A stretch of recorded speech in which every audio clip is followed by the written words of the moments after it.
നമ്മുടെ ഇപ്രാവശ്യത്തെ കോവലും തണ്ട് പാകണ്ട നമ്മുടെ വലയാകട്ടെ. ഇത് 3 കൊല്ലമായിട്ട് ഈ വലയിൽ തന്നെയാണ് കോവലും പയറും ഓടുന്നത്. മൊത്തം തേണ്ട കീറിപ്പോയി. അപ്പോൾ ഈ ഒരു വർഷവും കൂടെ നമുക്ക് ഇതിലൊന്ന് ഓടിക്കണം. അതിനുള്ള മിനുക്കുപണിയാണ് ഞാൻ.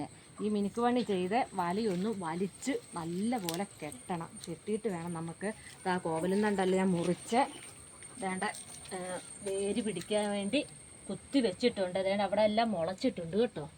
എല്ലായിടും മുളച്ചിട്ടുണ്ട്.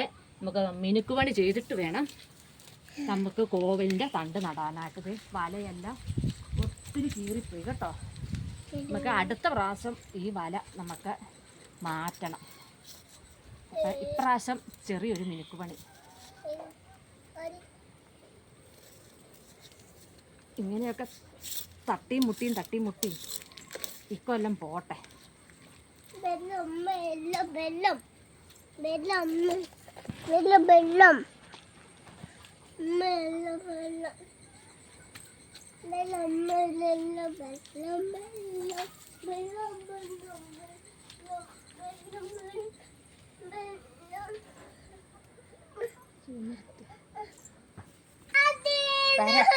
തരാം. ഇത് നമ്മുടെ ഈ ഒരു കീറൽ ഞാൻ കെട്ടിയിട്ടുണ്ട്. ഇനിയിപ്പോൾ അങ്ങേ സൈഡ് ഒരു കീറലുണ്ട്. അതും കൂടെ നമുക്ക് ഒന്ന് കൂട്ടിക്കാം.